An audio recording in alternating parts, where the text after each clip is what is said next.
जय श्री राम। सनातन धर्म चैनल में आप लोगों का स्वागत है। दोस्तों, आज रक्षाबंधन का त्यौहार है, यानी एक ऐसा बंधन जिसमें रक्षा करने का वचन दिया जाता है। भाई के द्वारा बहन को, बाप के द्वारा अपने बच्ची को। यह हमारे सनातन संस्कृति का एक ऐसा गर्व करने वाला त्यौहार है जिसको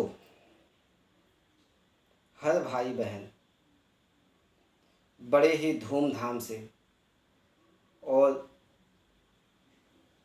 पवित्र मन से मनाता है। इस त्यौहार की अगर शुरुआत की हम बात करें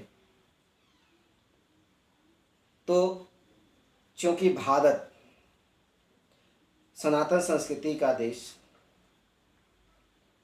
और यहाँ की जो मिट्टी है इतनी उपजाऊ है कि इसने हर एक के लिए भोजन की व्यवस्था की है और इतना समृद्ध यह देश कि इसके बारे में विदेशी कहते हैं कि यहाँ चांदी आती ही आती है, जाती कभी नहीं है। यानी इतना समृद्ध देश।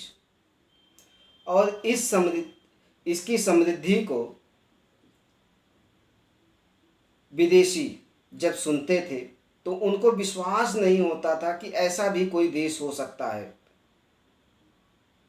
इस दुनिया में।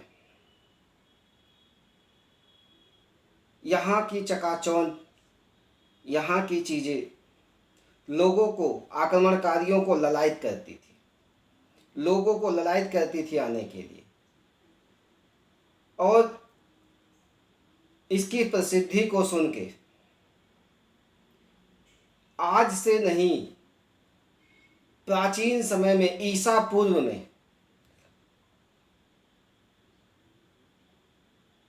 वहाँ से आक्रमण होना शुरू हो गया। सिकंदर का आक्रमण आप जानते ही हैं, जिसने पूरे विश्व को जो है जीतने का संकल्प लिया था, लेकिन भारत के ब्यास नदी को पार नहीं कर पाया। इसी तरह से शक आए, कुषाण आए, हूण आए, आपके अरब आए, तुर्क आए, मुगल आए, मंगोल आए।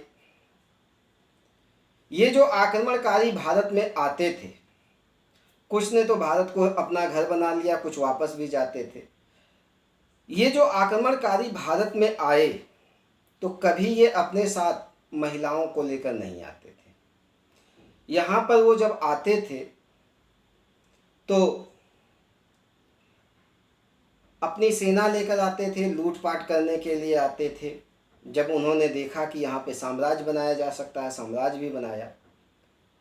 तो जब ये आते थे तो महिलाओं को नहीं लेकर आते थे, तो क्या करते थे, यहाँ की जो महिलाएं थी या तो उनके साथ ज़बरदस्ती करते थे, उनके साथ शादी करते थे। और यहाँ की जो महिलाएं थी अपनी अस्मत को, अपनी इज्जत को बचाने के लिए अपने भाई की कलाई में राखी बांधते थे। ये जो राखी है ये रक्षा का बंधन है और अपने भाई से वो वचन लेती थी कि ये जो मैं बंधन तुझे बांध रही हूँ, इसके बदले में तू हमारी इज्जत की रक्षा करना। और भाई वचन देता था और उसके लिए वो मैदान में उतर जाता था उसकी इज्जत बचाने के लिए।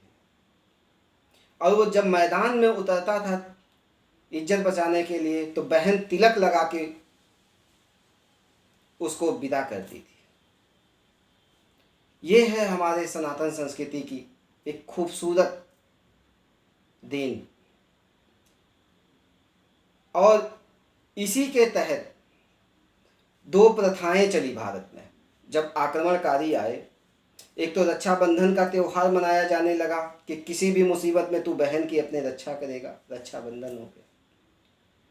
बाद में दो प्रथाएं यहाँ पे चली भारत में, एक जोहर प्रथा, एक जौहर प्रथा। दोनों में अंतर है। एक ओ की मात्रा लगती है, एक औ की मात्रा लगती है। तो जौहर प्रथा में ये होता था, पुरुष पुरुष अपने घर की माँ, बहन, बेटी या जो भी महिला है, बुआ है, जो भी है, उसकी इज्जत बचाने के लिए मैदान में उतर जाता था और अपने प्राणों तक की बलि दे देता था। उसको जौहर प्रथा कहते थे। और जौहर प्रथा, अगर पुरुष जो है कि हार गया है, यानी मैदान में जो है राजा हार गया है, उसकी सेना हार गई है, तो महिलाएं अपने इज्जत को बचाने के लिए सामूहिक चिता में जल के जो है कि खुद को भस्म कर देती थी, लेकिन आक्रमणकारियों के हाथ में नहीं आती। उसको जौहर प्रथा कहा गया। तो रक्षाबंधन आपने देखा, विदेशी आक्रमण से बचने के, विदेशी आक्रमणकारी जो आए उससे बचाव के लिए बहनें अपने भाई के हाथ में, कलाई में ये जो धागा बांधती हैं और माथे पे जो तिलक लगाती हैं, उससे रक्षाबंधन का त्यौहार हमारा मनाया गया। और जौहर प्रथा आपको मैंने बता दिया। ये है हमारे सनातन संस्कृति की खूबसूरती। और दोस्तों, मैं आपसे यह कह रहा हूँ कि यह सनातन संस्कृति की जो धरोहर है हमारे पास, इसको हमें बचा के रखना है, इसकी खूबसूरती को बनाए रखना है और पूरे विश्व में फिर से भारत सनातन संस्कृति का परचम फहराए, इसके लिए सबको प्रयास करना है। सत्य सनातन की जय। मिलता हूँ आप लोगों से अगले वीडियो में। जय श्री राम।